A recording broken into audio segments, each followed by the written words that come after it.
Kalau kita belajar di dalam Roma, ini Mas pendahuluan, Roma 8, iya kan? Roma 8 itu kalau kita bicara dari ayat yang ke-31 sampai ayat yang kalau nggak salah 39 itu berbicara bagaimana, apakah penindasan, apakah penganiayaan, ya kan? Perang, apakah itu semua yang akan menjauhkan kita daripada kasih Kristus? Sekali lagi, apapun yang ada di dunia ini sebenarnya tidak bisa menjauhkan kita dari kasih Kristus kalau kita memiliki satu ketetapan hati. Kita buka bersama-sama dari Matius 24 ayat yang ke-37 sampai ayat yang ke-39. Kemudian ayat yang ke-42. Akan saya bacakan. Sebab sebagaimana halnya pada zamanmu, demikian pula halnya kelak pada kedatangan Anak Manusia. 38.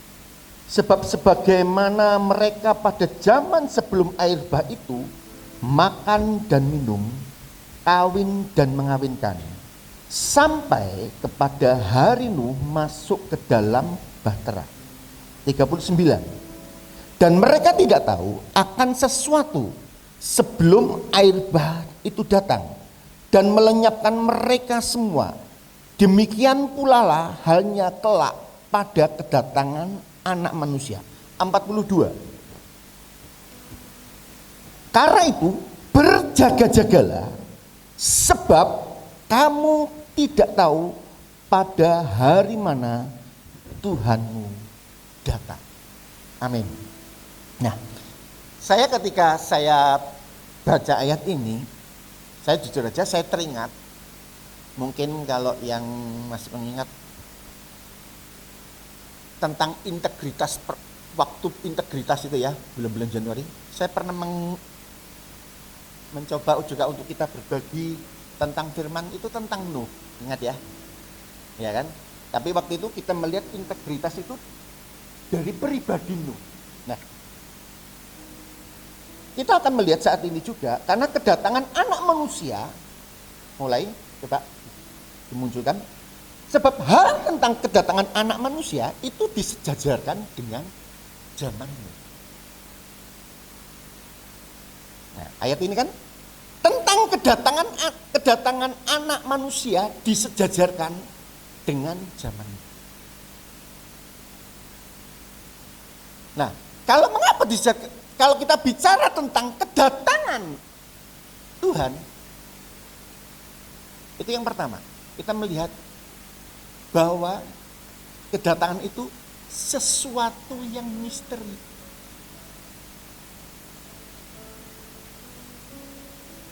Kita tidak ngerti, ya kan? Ayat Alkitab mengatakan, Bapa pun tidak tahu, Anak pun tidak tahu, Bapa tahu. Ya kan? Bapa yang ngerti, Anak nggak ngerti. Itu pernyataan daripada Tuhan Yesus. Ya kan? Karena posisi Yesus sebagai manusia. Kalau dia sebagai Allah, pasti dia ngerti. Karena sekali lagi, Yesus itu 100% Allah. Yesus itu 100% manusia. Dari posisi manusia, dia nggak tahu. Tapi dari sisi kealahan, dia ngerti.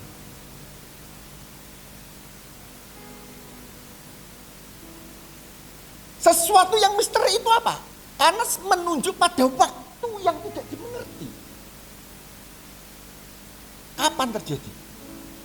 Apakah kita ngerti sampai saat ini kira-kira kedatangan Tuhan yang kedua kali itu kira-kira mungkin bulan ini? Ya, bahkan beberapa kali ajaran sesat, ya kan, yang mengajarkan waktu itu pernah tahun 91, kalau nggak salah 91 pernah sekelompok orang Yesus mau datang pada tanggal ini, jam ini. Kemudian apa? Para pengikutnya menjual semuanya. Ditunggu mereka berdoa dalam gereja berdoa.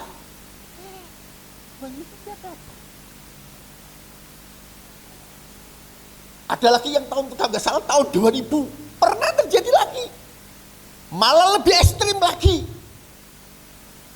Dijual malah ada yang sampai bunuh diri. Kenapa? Sekali lagi mereka menantikan, tetapi sekali lagi jawabannya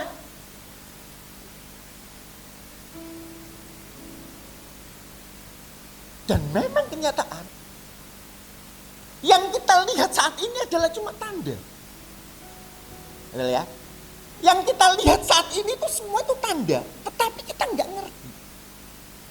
Tetapi tanda itu menunjukkan suatu saat bahwa kedatangan itu pasti ada. Kalian mau percaya atau tidak percaya, kita mau percaya atau tidak percaya, semua itu pasti saatnya terjadi. Kedatangan Tuhan yang kedua kali, ya kalau saya katakan disingkat keempat, itu pasti terjadi. Ya kan? Karena sekali lagi apa? Kita berbicara kepada firman Tuhan yang tidak pernah berbohong. Misteri itu tentang apa lagi? Karena menunjuk suatu kejadian yang kita juga nggak ngerti. Alkitab cuma menyatakan kalau orang tidur, kalau ayat selanjutnya tidur berdua nanti satu diangkat satu tidak, ya kan? Orang yang di ladang ketika bekerja satu diangkat satu tidak. Kejadiannya kira. Tetapi kira-kira adakah satu cerita yang lebih detail yang mengatakan kira-kira nanti kok Yesus datang itu begini, dia itu kemudian tandanya itu mungkin awan begini. Karena sekali lagi apa? Kejadiannya adalah misteri.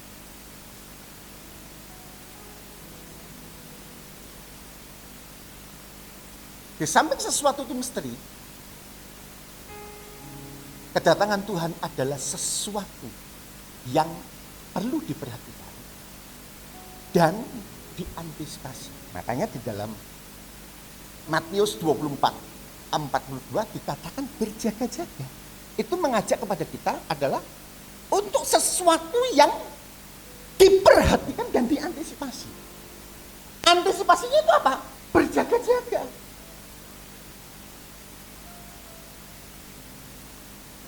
Kenapa sekali lagi?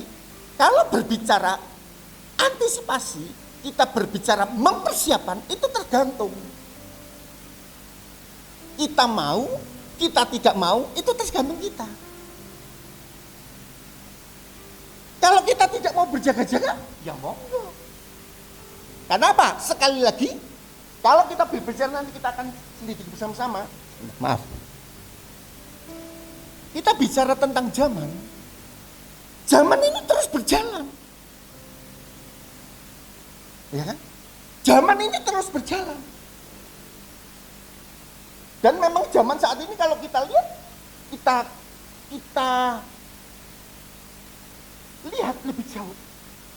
Apakah zaman sekarang ini tambah enak? Nah, kata zaman itu tambah lama tambah bejat. Ya kan? Dan kalau kita lihat lagi, ini sama, hampir sama, sudah mendekati kepada zaman Nuh. Nah, coba kita lihat dulu. Kebenaran apa dari zaman Nuh yang disejajarkan dengan keempat, yaitu kedatangan Tuhan yang kedua kali? Yaitu tentang tanda sebenarnya. Yaitu tentang tanda yang dinyatakan. Nah, tanda yang dinyatakan itu tentang apa? Coba kita lihat di dalam Kejadian 6.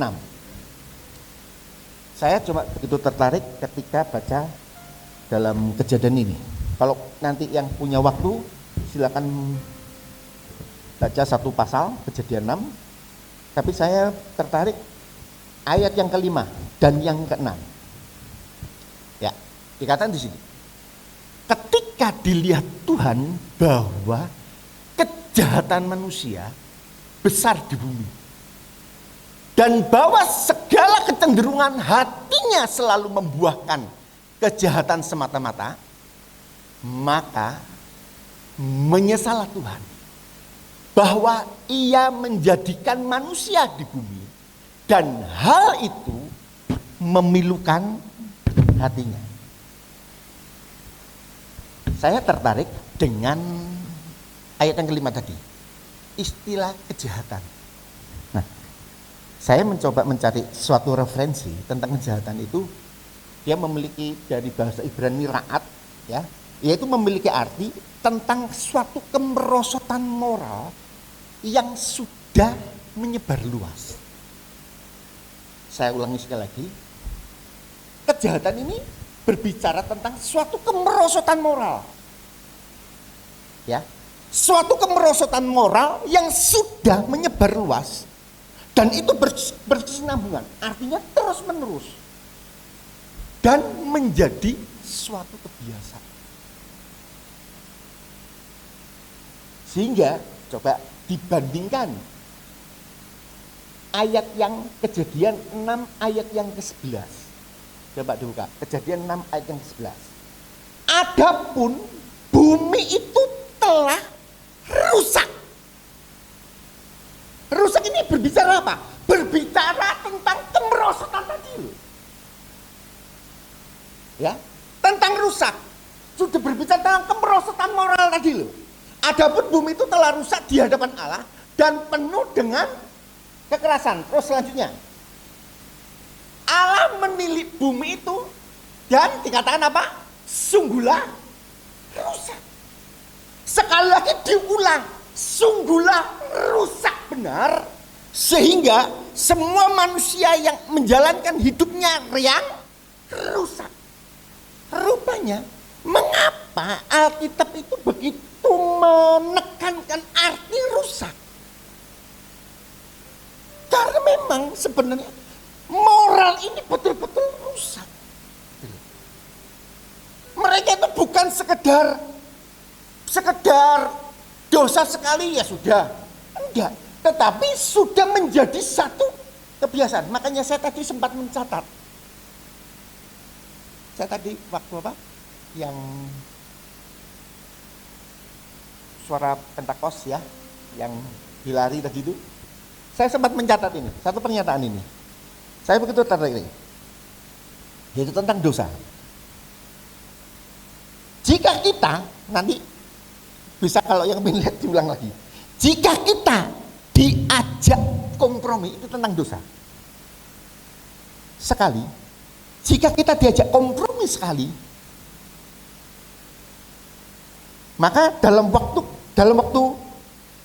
kita akan diajak kompromi lagi. Ada kata-kata itu kan ya. Tentang dosa yang berbicara tentang kita diajak kompromi sekali. Sekali waktu kita akan diajak kompromi lagi. Sehingga pada akhirnya dikatakan menjadi kebiasaan.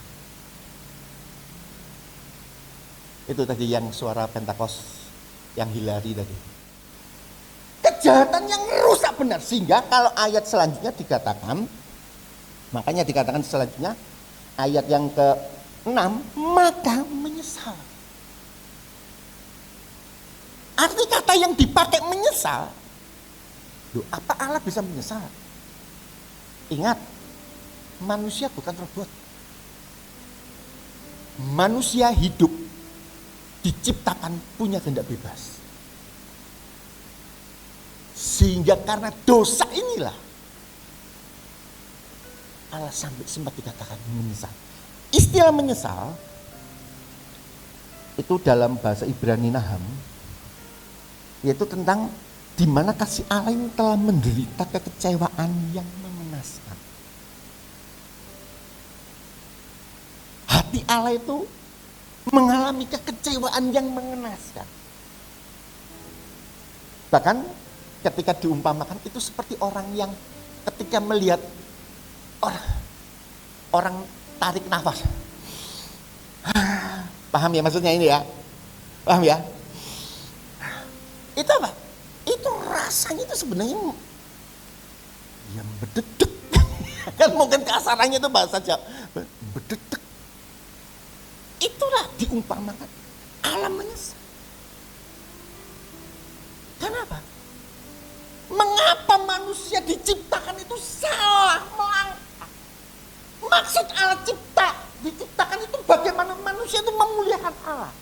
Tetapi manusia salah. Karena hal itu kembali dalam ayat yang ke-6, Kejadian 6. Dikatakan memilukan. Dan hal itu memilukan hati. Sekali lagi dipakai kata memilukan, itu kata hati yang tertusuk. Jadi betul-betul keadaan yang betul-betul tidak mengenakan. Yang sebenarnya bagi Allah sendiri ini.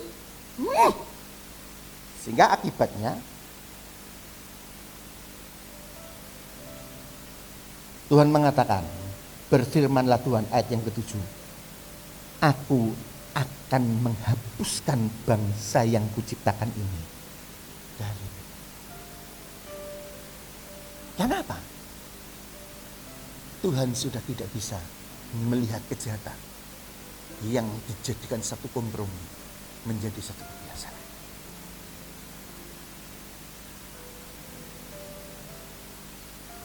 Dan kalau kita lihat pada zaman ini, ya, kalau kita lihat pada zaman ini,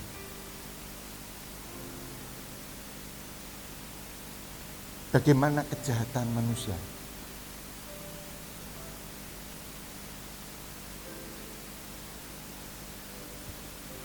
Tuhan menciptakan laki dan perempuan menikah, itu beda jenis. Betul? Tetapi sekarang banyak di dunia dan mereka sudah melegalkan pernikahan sesama jenis. Di Eropa hampir semua negara melegalkan pernikahan sesama jenis. Denmark ada pendetanya lagi. Gila ya. Pendeta yang mau mengkawinkan sesama jenis.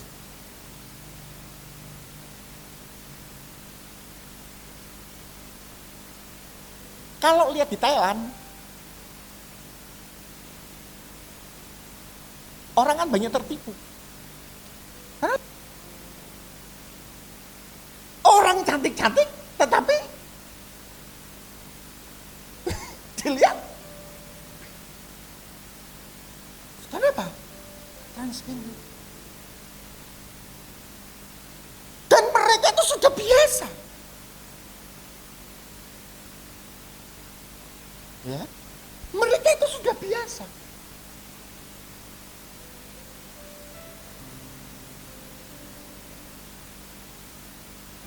Kalau kita melihat, makanya kalau kita melihat,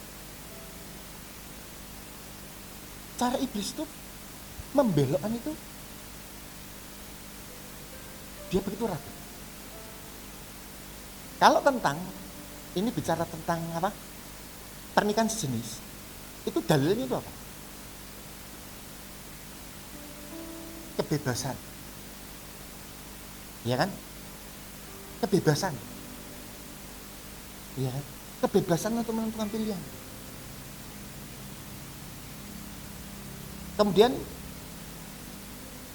saya juga kalau baca lihat YouTube, karena saya kadang kalau pengangguran ya. Sekarang kan orang Covid kan pengangguran di rumah, nggak boleh keluar ya kan. Jadi apa? Di rumah itu lihat YouTube. Ini di Eropa itu hampir semua. Di Eropa itu hampir semua. Mereka menganggap agama itu sesuatu yang individu. Ya kan? Benar. Agama adalah sesuatu yang individu. Tetapi kebelandang. Saya katakan kebelandang. Kebelandang apa? Saking individunya, orang itu tidak boleh mengotak-atik apa? Menyalakan, mendiskreditkan tentang keyakinan seseorang. Sehingga akibatnya apa? Pandangan-pandangan tentang ajaran-ajaran sesat banyak dimulai dari Eropa.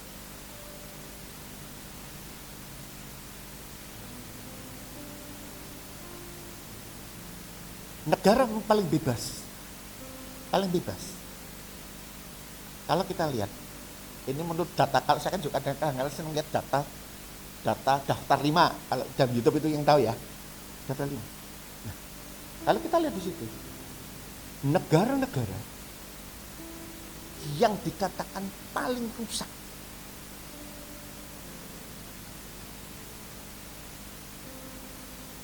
Manama, Qatar, ya pendengar ya. Kemudian Meksiko, ya kan, itu daerah Eropa, Amerika Latin, ya. Kalau di Asia Tenggara itu Thailand, Pattaya, Bangkok, itu kota yang paling rusak, ya kan. Las Vegas. Kalau kita ngelihat gitu, itu gila. Kenapa? Menunjukkan memang dunia itu betul-betul sudah rusak. Dan Allah itu sudah pilu. Makanya dikatakan waktu kedatangan itu sudah sampai.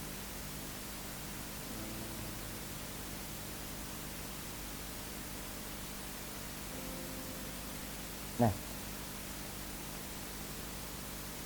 menjadi pertanyaan, mengapa kita harus berjaga-jaga? Saya melihat ini, itu sebenarnya kalau yang mengikuti yang pertama, yaitu yang keadaan dari luar, yaitu yang tadi keadaan dari luar itu mempengaruhi, ya kan? Dari luar itu memang keadaannya begitu. Kalau dari luar yaitu dalam di samping tentang Nuh tadi, 2 Timotius 3 ayat 1 sampai ayat yang ke-9 atau ke-10. Itu kalau yang mengikuti mesbah keluarga, yaitu tentang keadaan orang akhir zaman. Itu kalau nggak salah hari Jumat, hari Jumat, hari Kamis. Itu tentang keadaan orang akhir zaman. Nah, kalau kita melihat di situ, sedikit kita ulas bersama-sama, yaitu tentang keadaan orang akhir zaman, orang yang menyombongkan diri, orang yang tidak memperdulikan agama, orang yang memberontak, orang yang mementingkan diri, sombong. Nah, sehingga ayat yang pertama dikatakan, coba munculkan 2 Timotius 3 ayat yang 1, dikatakan, munculkan ayat itu. Sehingga dalam keadaan yang demikian, dikatakan dari 2 Timotius 3 ayat yang ke-1, ketahuilah pada hari-hari terakhir akan datang masa yang sukar. Saya pun juga sempat melihat akan daripada pengilustrasian daripada masa yang sukar. Masa yang sukar waktu itu digambarkan apa? Orang yang sedang bersalin. Maksudnya ngerti? Mengapa digambarkan seperti orang yang bersalin? Karena orang yang bersalin, maaf kata, seorang ibu akan mengerti tahu orang persalinan. Kenapa? Persalinan adalah masa pertaruhan nyawa antara hidup dan mati. Betul? Persalinan itu masa bagaimana seseorang mempertaruhkan nyawanya. Penggambaran keadaan yang sukar, yaitu keadaan di mana seseorang itu mempertaruhkan nyawanya. Karena apa? Keadaannya memang betul-betul sukar. Dan bukan sekedar sukar kepenak, enggak. Tetapi engkau untuk dapat lepas, engkau dan saya untuk dapat melewati itu semua, dibutuhkan satu perjuangan, dibutuhkan satu kekuatan yang ekstra. Bersama dengan Tuhan engkau akan mampu. Kalau engkau akan mengandalkan kekuatanmu, engkau tidak akan dapat. Makanya bagian yang kedua, di samping dari luar, itu dari dalam. Saya sangat dibuka Amsal 4 ayat 23. Saya jujur, saya mendapatkan ayat emas tahun ini dalam ayat ini. Ayat ini enggak asing. Dan ayat ini kalau nggak salah 2 bulan yang lalu dibawakan oleh Bu Gembala. Betul ya? Saya teringat ketika saya lagi main musik. Jagalah hatimu dengan segala kewaspadaan. Karena dari situlah terpancar kehidupan. Kata menjaga, jaga hati. Ya. Coba kembali ke itu. Kata jaga dipakai kata Ibrani nasa. Itu memiliki arti apa? Yang pertama, kita menjadi penjaga bagi hati kita. Jadi kalau hatimu ingin tetap berpaut kepada Tuhan, perlu dijaga. Hatimu jika ingin tetap setia kepada Tuhan, perlu dijaga. Yang menjaga siapa?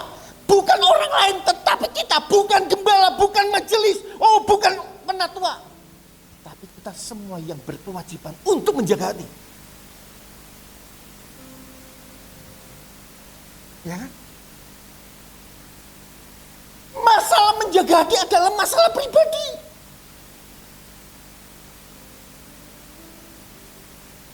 Kalau kita tidak bisa menjaga, ingat cerita dalam Markus kalau nggak salah, Matius 12:43-45. Cerita tentang roh jahat yang keluar.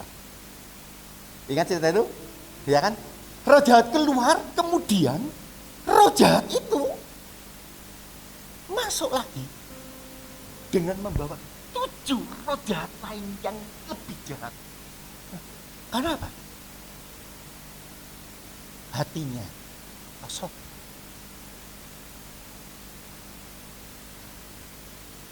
Ingat, peringatan keras bagi saya dan saudara. Kalau kau biarkan hatimu kosong, kalau kau biarkan hatimu tidak kau isi, roh jahat yang keluar akan masuk dalam hati. Dan dia akan bertata dalam. Makanya gambarnya, coba dimunculkan gambarnya. Kita perlu untuk menjadikan Kristus, firman Allah, dan Roh Kudus itu bertata dalam hati kita.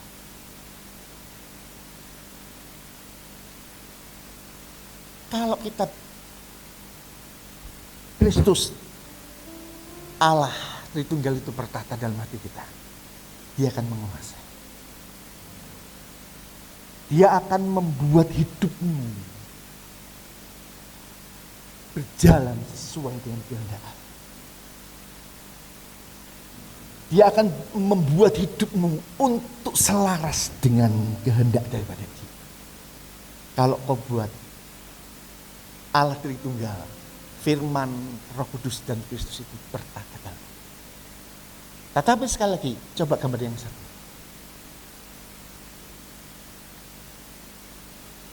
Dan ini kebanyakan yang enak bagi orang. Bagaimana perbuatan daging itu menguasai hati kita. Ya. Perbuatan daging itu menguasai kita. Ketika kita ditanya, sebenarnya jujur, hidup itu enak mana? Ngikuti keinginan daging atau mengikuti keinginan roh?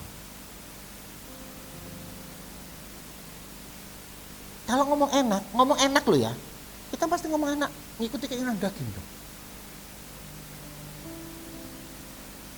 Gak usah ibadah, gak apa-apa, ya kan? Gak usah berdoa, gak apa-apa, itu kan dagingan.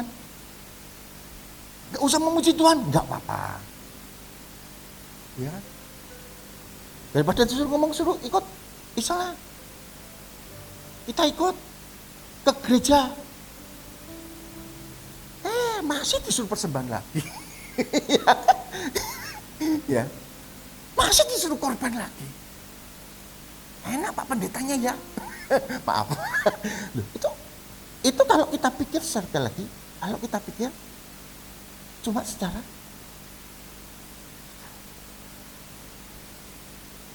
kita tidak mengerti maksud ibadah. Maksud kita semua datang di sini sedang diisi untuk kita menjadi pribadi yang berjaga-jaga. Yaitu hati kita ini supaya dikuasai. Karena hati ini kalau tidak, maaf kalau HP bagaimanapun bagusnya, kalau HP itu enggak ada hatinya. Benar enggak? Sama dengan kehidupan rohani. Rohani itu kalau kita enggak cas, kita enggak isi,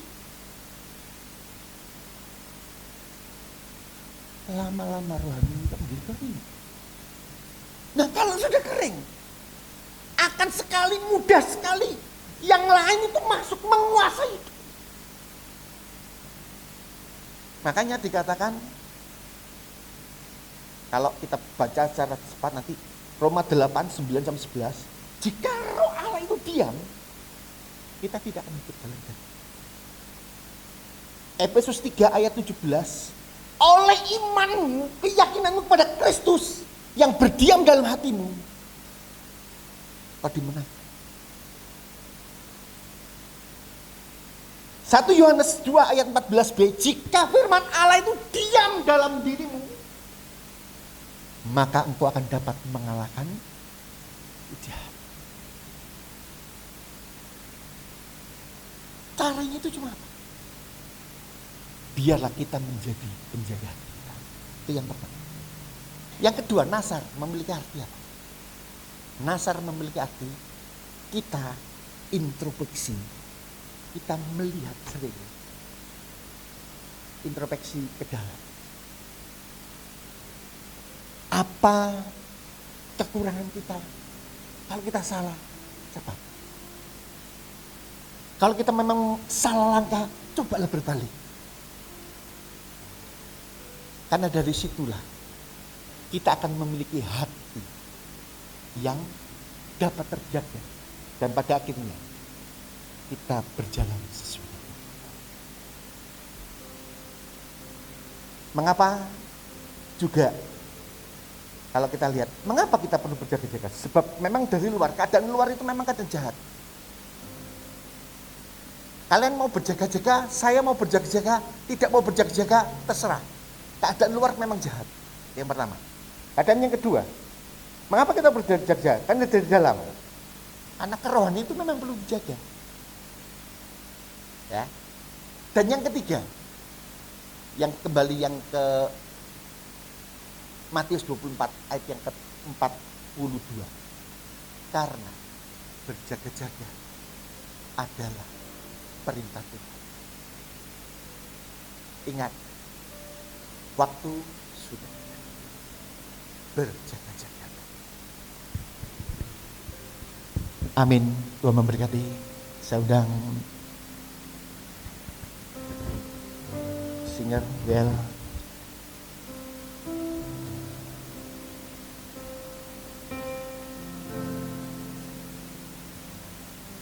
Zaman sekarang berjagalah,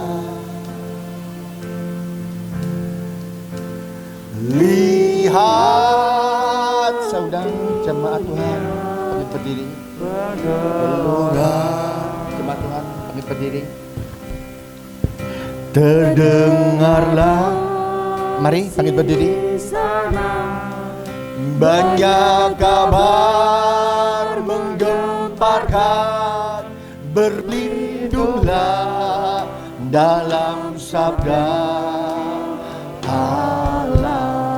Zaman sekarang berjagalah, zaman sekarang berjagalah.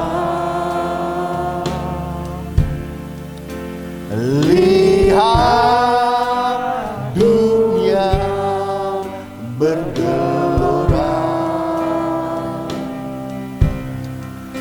Terdengar sini sana banyak kabar menggamparkan, begitulah dalam sabda. Singer BL menyanyikan pujian ini bersama musik.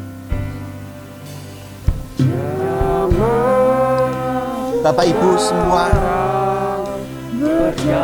keadaan luar memang jahat. Kita tidak bisa menghentikan keadaan di luar.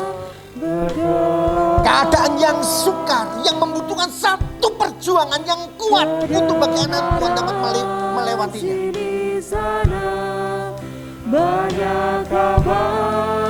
Itu semua dapat dilalui jika engkau berjaga-jaga.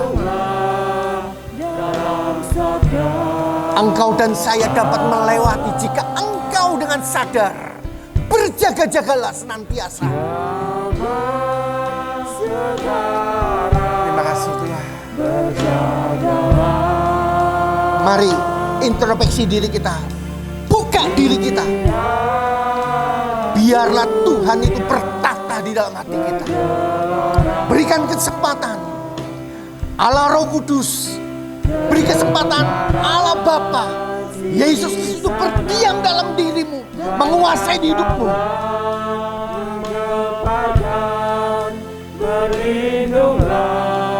Musik menyanyikan pujian ini. Terima kasih Tuhan.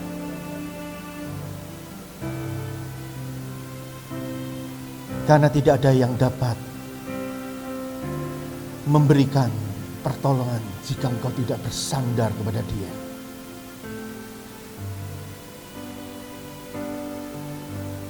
Tujuan hidupmu harus jelas. Kita diciptakan bukan untuk menjadi sama dengan dunia. Kita diciptakan untuk menuruti kehendak daripada Dia.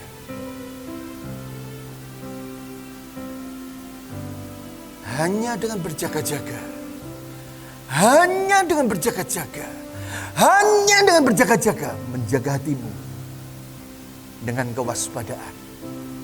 Dari situlah terpancar kehidupan. Terima kasih Tuhan. Kami bersyukur Tuhan,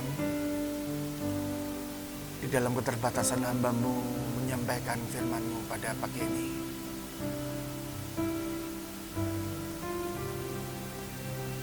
Kiranya firman ini juga menjadi kekuatan buat hamba secara pribadi.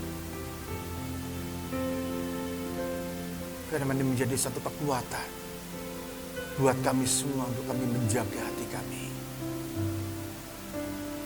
Terima kasih Bapak.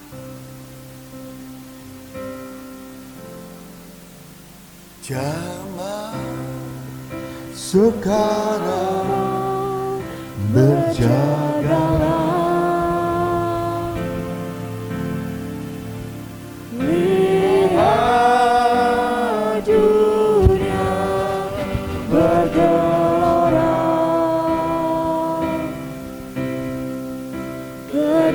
Kedengaran sini sana banyak kabar menggemparkan, berlindunglah dalam sabda Allah. Katakan sekali lagi, zaman sekarang, zaman sekarang berjagalah. Angkat tangan setiap kita. Lihat dunia bergelora, kedengaran sini sana banyak kabar menggemparkan, berlindunglah dalam sabda Allah. Berlindunglah dalam sabda Allah. katakan berlindunglah, berlindunglah dalam sabda Allah. Berikan sorak-sorai bagi Tuhan. Katakan haleluya. Terima kasih Tuhan. Terima kasih Tuhan. Terima kasih Bapa, terima kasih Bapa surgawi, Bapa di dalam nama Tuhan Yesus. Kami bersyukur dan terima kasih untuk hari ini kami boleh menikmati kasih-Mu dalam ibadah kami hari ini, baik lewat pujian, penyembahan, terlebih lewat firman-Mu. Kami percaya ketika kami ada di tempat ini kami boleh menikmati kasih Tuhan terus yang Tuhan nyatakan bagi kami. Terima kasih Bapa untuk firman-Mu, biarlah firman-Mu dimateraikan di hati kami, supaya firman Tuhan itu menjadi firman yang hidup, berbuah, membawa kami bangkit di dalam Tuhan. Supaya kami tetap menjadi umat Tuhan yang sentiasa berjaga-jaga, karena kami tahu waktu ini adalah waktu yang jahat. Tetapi bila kami tetap menjadi umat Tuhan yang terus berjaga-jaga, karena kami tahu ketika kami berjaga-jaga itulah yang Tuhan kehendaki dalam kehidupan kami. Sehingga ketika Engkau datang kedua kali kelak, Engkau mendapat kami umat Tuhan yang sentiasa menanti kedatangan-Mu dengan sungguh-sungguh. Terima kasih Bapa, terima kasih, dan setiap hamba-hamba yang sudah ambil bagian dan pelayanan ibadah hari ini, apapun pelayanan mereka, biarlah Kau terus pakai mereka menjadi alat yang indah di tangan Tuhan, supaya mereka boleh menjadi pelayan-pelayan Tuhan yang sungguh-sungguh boleh menjadi berkat bagi setiap kami umat Tuhan yang dilayani. Dan setiap kami umat Tuhan yang hadir hari ini tidak terkecuali, biarlah semuanya boleh dilawat Tuhan, dan apapun pergumulan kami, pertolongan Tuhan menjadi nyata bagi kami. Dan kami tidak lupa berdoa buat persiapan ibadah yang kedua nanti sore. Allah Roh Kudus yang terus bekerja berkarya, supaya ibadah kami juga ada dalam kendali sepenuh oleh kuasa Tuhan. Sebentar kami akan berpisah satu yang lain, seperti Tuhan menuntun ketika kami berangkat, demikian juga ketika kami pulang, penyertaan Tuhan sempurna di dalam kehidupan kami semuanya. Terpujilah nama-Mu, di dalam nama Tuhan Yesus Kristus kami sudah berdoa dan mengucap syukur atas kehadiran-Mu, pertolongan-Mu, lawatan-Mu dalam ibadah kami hari ini. Terima kasih Tuhan, haleluya. Mari saudara berkasih Tuhan, angkat kedua tangan kita. Kita akan terima berkat pada Tuhan. Tuhan memberkati engkau dan melindungi engkau. Tuhan menyinari engkau dengan wajah-Nya dan memberi engkau kasih karunia. Tuhan menghadapkan wajah-Nya kepadamu dan memberi engkau damai sejahtera. Sekarang saudara berkasih Tuhan, terimalah berkat dari Allah Bapa, kasih sayang di dalam Tuhan kita Yesus Kristus, serta persekutuan dengan kuasa Roh Kudus menyertai kita sekalian mulai saat ini sampai Maranatha. Yang percaya diberkati Tuhan, kita sepakat berkata amin. Tuhan Yesus memberkati kita sekalian.